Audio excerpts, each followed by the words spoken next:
दुनिया कैसे जानेगी कि तुम उनके हो चुके हो, तुमने अपना सारा जीवन उनको दे दिया है। बोले देखो भैया, जैसे संसार में कोई महिला मांग में सिंदूर भर ले, मंगलसूत्र धारण कर ले तो समझ आता है इसका कोई पति है, वैसे ही जिस वैष्णव भक्त के माथे पर तुमको चंदन और गले में तुलसी माला दिख जाए, समझ लेना इसका जगत पति है। इसका पति नहीं है, इसका जगत पति है। सारे संसार का जो पति है वो उसका पति है, जगत पति है। तो माथे का चंदन, गले की माला इस बात का प्रमाण है कि हाथ पीले हो चुके हैं, अब कोई चांस नहीं। अब हाथ पीले हो गए, अब ये किसी के हो गए हैं, अब किसी ने इनको स्वीकार कर लिया है। इसलिए गले में कंठी धारण करते, नहीं तो हमको शौक थोड़ी है कि भाई ये कंठी वंठी क्यों दिखाते हैं, भक्ति तो दिल में, दिल ठीक है दिल में, पर ये कंठी इस बात का प्रमाण, हम विनोद में कहते हैं, मजाक में कहते हैं कि ये गले की पट्टा बेल्ट है। शहर में जो कुत्ते लावारिस घूमते ना, उनको तो नगर पालिका उठा के ले जाती है, पर जा कुत्ता के गले में बेल्ट और चेन होती है, मतलब ये लावारिस नहीं, इसका मालिक है। तो ये जितने भी अभी यहाँ कंठी माला वाले या चंदन तिलक छापे वाले बैठे होंगे ना, इसका मतलब है आप हम लावारिस नहीं है, हमारा मालिक है। और जिनके नहीं है हम कुछ नहीं बोलेंगे, पहला दिन है, नहीं बिगाड़ेंगे। समझदार को इशारा काफी है, और इतना इशारा काफी है कि कल आओ ना तो सबके गले में बेल्ट होनी चाहिए, सबके गले में पट्टा होना चाहिए। और कबीर बाबा कहते हैं, कबीरा कुत्ता मैं राम का, मोती मेरा नाम, गले बिच डोरी प्रेम की, वो जित खींचे उत जाऊं। समर्पण में एक सबसे अच्छी बात ये होती कि अपनी कोई इच्छा नहीं होती, सेवक की अपनी कोई रुचि नहीं होती, एक ही रुचि होती है, स्वामी की रुचि को प्रधानता देना। अगर स्वामी की रुचि है राइट तो राइट, लेफ्ट तो लेफ्ट, जहां ले जाएगा जाएंगे, जहां नाथ रख दोगे वहीं मैं रहूंगा, जहां ले चलोगे वहीं मैं चलूंगा। ना कोई उल्हाना, ना कोई अर्जी, कर लो करा लो जो तेरी मर्जी, सहाओगे जो भी खुशी से सहूंगा, जहां ले चलोगे वहीं मैं चलूंगा। गले बिच डोरी प्रेम की, वो जित खींचे उत जाऊंगा। यही भक्ति का मूल मंत्र है।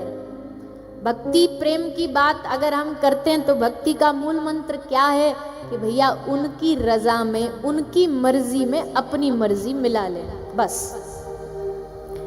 फिर अब नैया उनके हवाले है, वो जहां लेकर के जाए, जिधर लेकर के जाए, उस ओर मुड़ देंगे, उस ओर चल देंगे। तो ये जो भाव है समर्पण का भाव, कि अपने हाथ को उनके हाथ में सौंप देना, उनको दे देना, अब आगे जो चाहो आप इस खिलौने के साथ कर लो। ऐसी भक्ति ठाकुर जी को पसंद, जो भगवान को ऑर्डर देते हैं ना, जो भगवान को बताते हैं कि ऐसा प्रभु कर दो, वैसा कर दो, हमारे जीवन में ऐसा कर दो, ये ऑर्डर देने वाले भगवान को कभी पसंद नहीं आते। और आजकल ज्यादातर ऐसी भक्तों की गिनती ज्यादा है, ऐसी ज्यादा है। भगवान को समझाने वाले ज्यादा है, समझने वाले कम। भगवान को बताने वाले ज्यादा है, हमारे जीवन में ऐसा कर दो, हमारे जीवन में वैसा कर दो।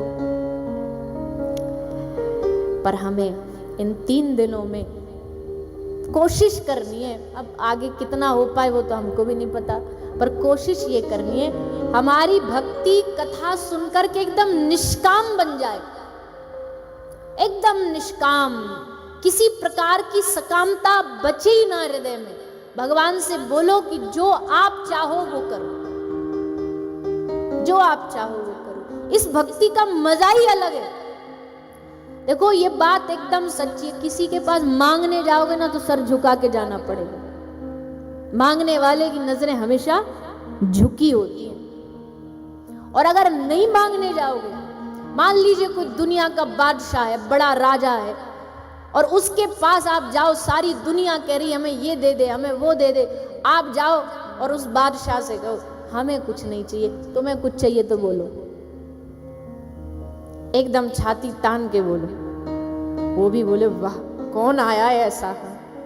वैसे ही ठाकुर जी के सामने सबरी दुनिया आ रही है, भगवान ये दे दो, भगवान वो दे दे, पर कोई एक भक्त गांधीनगर से जाके भगवान से कहे प्रभु तुमने तो बहुत दिया, अब मेरी बारी है, बोलो क्या चाहिए।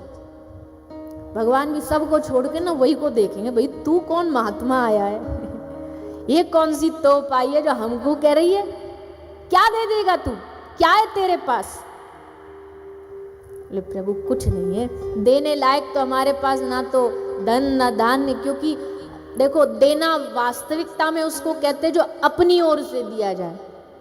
अब किसी का दिया किसी को दे दोगे वो नहीं मान्यता मानी जाएगी, वो मान्यता नहीं है। तो भगवान का दिया सब कुछ है हमारे पास, अब उन्हीं को उनका देंगे तो क्या मजा रहा, तो फिर तू क्या देगा। बोले प्रभु मैं आपको दूंगा अपना कमाया हुआ। अपना क्या कमाया हमने सत्संग से, हमने आपके लिए प्रेम कमाया है, हम वो प्रेम देंगे आपको, हम वो देंगे। भगवान सामने आकर के अगर कहने मांगने लग जाए तो फिर तो भैया एक कथा में स्मरण आ रही है। अब ये देखो पंडाल ना एकदम खुला खुला है ना, कोई इसमें रोक टोक नहीं। हम बड़ी कम कथा करिए, कुछ ही करिए, रात्रि वाली एकाध बड़ा आनंद आता है, अच्छी बढ़िया हवा चल रही है, और इस हवा में हमको लगता है कि हर पल कहीं ना कहीं पंढरपुर से हवा बहती बहती यहां तक आ रही होगी, जरूर आ रही होगी। तो इसलिए हमको जैसे ही वो हवा छुएगी ना तो हमें पंडरीनाथ का स्मरण होगा ही होगा। तो भगवान श्री विठल पंढरीनाथ के एक बड़े प्रिय भक्त हुए श्री नामदेव जी महाराज। श्री नामदेव जी महाराज भगवान के सामने दर्शन करने के लिए खड़े हैं, रोज जाते हैं दर्शन के लिए, खूब भगवान के सामने व्याकुल होते हैं, खूब रोते हैं। एक दिन भगवान व्याकुल थे, एक दिन भगवान पांडुरंगा थोड़े से चेहरे से उदास दिखाई दे रहे थे।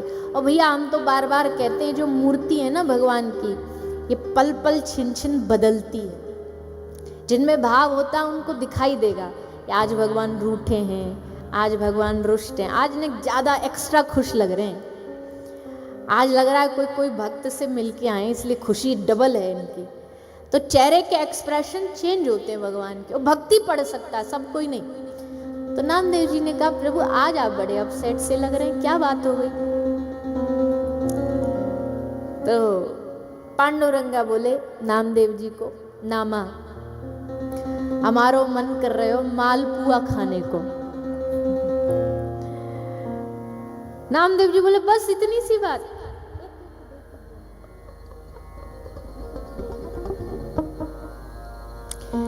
तो श्री पंढरीनाथ भगवान बोले कि हमको मालपुआ याद आ रहे हैं, बोले हम ले आते हैं आपके लिए बनवा के। बोले ना, यहाँ तो हमको 56 भोग मिल जाते, आज हमको थोड़ा कुछ अलग एक्सपीरियंस चाहिए। बोले बताइए प्रभु आप आज्ञा करिए।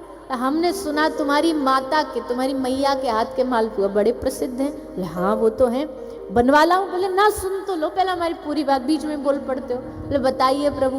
बोले हमको तुम्हारे घर जाके खटिया पे बैठ के और तुम्हारी मैया हाथ से परोसे ऐसे बैठ के खाना है, यहाँ मजा नहीं, यहाँ तो रोज ही खाते हैं, रोज पाते हैं। नामदेव जी बोले प्रभु आप जाओगे तो आपका स्थान रिक्त हो जाएगा, खाली हो जाएगा, और यहाँ तो दिन भर पंढरपुर में लाइन लगी होती है भक्तों की, एक सेकंड भी छुट्टी नहीं है। भगवान की ड्यूटी तो 24 घंटा चलती है, थोड़ा बहुत दिन में रात्रि को सोते हैं, शयन का भी कोई समय नहीं होता। तो प्रभु ये तो गड़बड़ हो जाएगी। पंडरीनाथ भगवान बोले जब ही तो हमने तुमसे ही रिक्वेस्ट करी है कि ये काम हमारा तुम ही सिद्ध कर सकते हो। बोले कैसे। बोले हमको क्या हमारे हाव भाव हैं, क्या हमारे एक्सप्रेशंस हैं, कैसे हम खड़े होते हैं, कैसे हम बोलते हंसते हैं, ये सारी डिटेल तुम्हारे अलावा कोई नहीं जानता, तुमको सब पता है, क्योंकि तुम्हारे हम रोम रोम में बसे हुए हैं। तो एक काम करो, बोलिए प्रभु आज्ञा कर, ले एक दिन के लिए तुम पंढरीनाथ बन जाओ, रोल एक्सचेंज कर ले, तुम बन जाओ पंढरीनाथ, हम बन जाते नाम।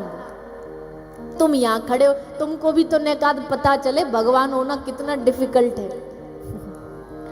आसान नहीं है भैया, भगवान होना कोई कोई खांसी खेल है क्या? 24 घंटे एक ही मुद्रा में खड़े रहो, नेक्स्ट से अगर हिल भी गलती से भगवान ने दूध भी पी लिया, भूख लगी होगी और दूध भी पी लिया, तो ले फोन चालू, फलानी जगह भगवान ने दूध पिया, बेचारे आधा पीता पीता भी रुक जाए कि तू वीडियो ही बना ले। हद हो गई। कैसे कैसे लोग हैं दुनिया में। पहली बात तो भगवान को ऐसा खेल बना रखा है कि जिससे मन चाहे वो भगवान दूध पीने लग गए, भगवान ये कर, ऐसे थोड़ी होता है। जिस दिन तुम्हारे हाथ से भगवान दूध पिएंगे ना, तो हाथ में फोन लेके वीडियो बनाने की हिम्मत नहीं बचेगी।